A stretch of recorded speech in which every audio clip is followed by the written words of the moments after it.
탄수화물은 우리 인체에 꼭 필요한 영양소입니다. 그러나 당뇨인에게 탄수화물은 섭취 후 혈당이 급격히 오를 수 있어 두려운 존재이기도 합니다. 또한 과다한 탄수화물 섭취는 체내에서 지방으로 전환되어 복부 비만을 유발하고 대사 증후군의 발생 위험을 높일 수 있습니다. 하지만 우리 뇌는 포도당을 1차 에너지원으로 이용하기 때문에 식사할 때 반드시 적정량의 탄수화물을 섭취하는 것이 뇌 건강과 치매 예방을 위해서도 꼭 필요합니다. 그렇다면 혈당을 높이지 않고 당독소도 높이지 않는 탄수화물은 과연 없는 걸까요? 있습니다. 바로 그런 탄수화물이 저항성 전분입니다. 오늘은 혈당도 낮춰주고 암 발생도 낮춰주고 칼로리도 줄여주는 저항성 전분에 대해 알아보도록 하겠습니다. 오늘 영상을 끝까지 시청하시면 저항성 전분이란 무엇인가? 효능은 어떤가? 어떻게 만들 수 있는가? 이 세 가지 모두를 아실 수 있습니다. 그 전에 장금이TV 구독과 좋아요, 알림 설정을 해주시면 건강에 도움되는 정보를 꾸준히 받아보실 수 있습니다. 전분 중엔 소화기가 분해할 수 없는 전분이 존재합니다. 이것을 바로 소화에 저항하는 전분이라 해서 저항성 전분이라고 부르는 것입니다. 저항성 전분이 만들어지는 대표적인 음식으로 찬밥을 들 수 있습니다. 쌀에 열을 가하면 전분이 엉성하게 풀어지는데 이것을 알파화 또는 호화라고 합니다. 이것이 다시 차가워지면 전분이 다시 밀집된 상태로 변합니다.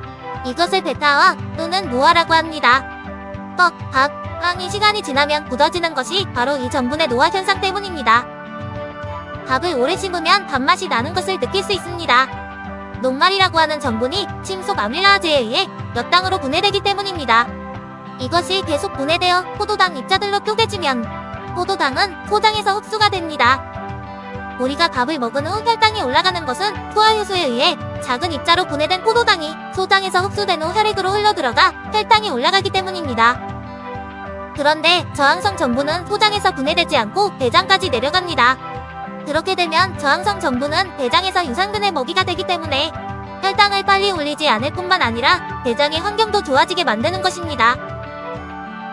그렇다면 저항성 전분의 효능은 무엇이 있을까요?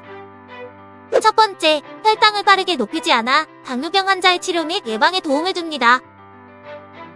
2019년 영양 및 당뇨병 저널에 실린 연구 결과에 의하면 저항성 전분은 과체중, 비만인 당뇨병 환자의 인슐린 저항성을 개선했다고 말했습니다.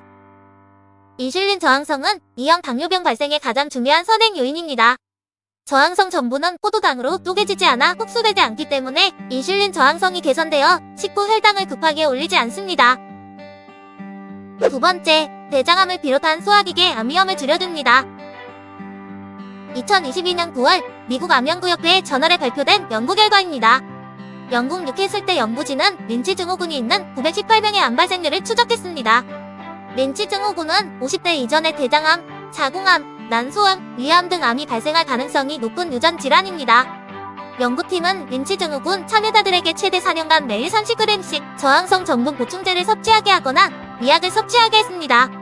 10년간 추적 관찰 결과 저항성 전분을 섭취한 그룹은 암에 걸릴 확률이 거의 반으로 줄어들었습니다. 저항성 전분은 대장에서 당내 유익균의 먹이가 됩니다.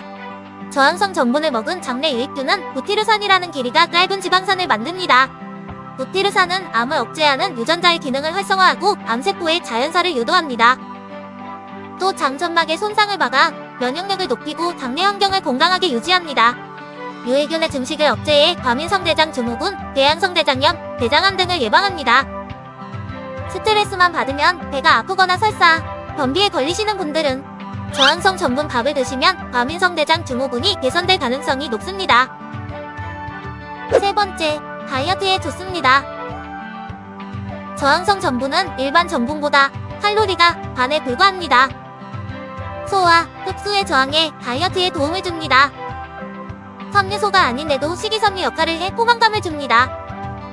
음식물로 들어온 지방들을 대변으로 끌고 나가 체내 지방 흡수를 막는 효과가 있습니다. 체중 조절이 필요하신 분들은 저항성 전분 밥을 만들어 드시면 체중 감량 효과를 보실 수 있습니다. 자, 그럼 당뇨에도 좋고 대장암에도 좋고 살 빼는데도 좋은 저항성 전분 밥은 어떻게 만들 수 있을까요?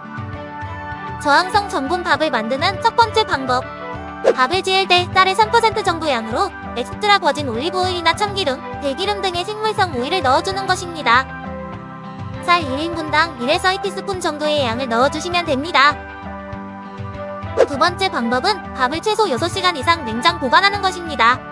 냉동 보관하는 것은 저항성 전분이 생기지 않습니다. 전분 분자들이 움직여서 뭉쳐져야 저항성 전분이 만들어집니다.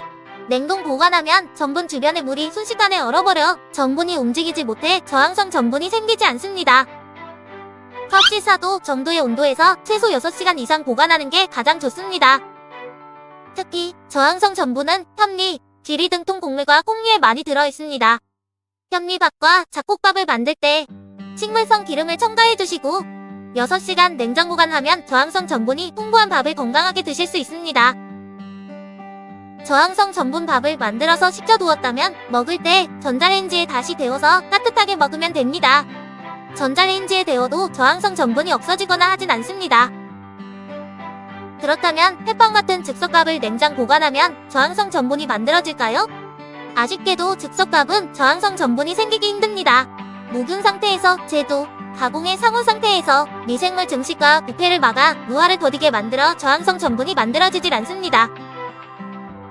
저항성 전분 밥을 먹을 때 주의할 점은 너무 과다하게 섭취하지 말아야 합니다.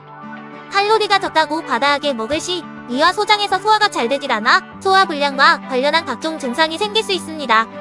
특히 복부 팽창과 통증, 발열, 설사 등이 나타날 수 있으므로 적정량만 드시길 바랍니다. 자, 지금까지 저항성 전분이 무엇인지, 효능은 어떤지, 어떻게 만들어 먹는지에 대해 알아보았습니다.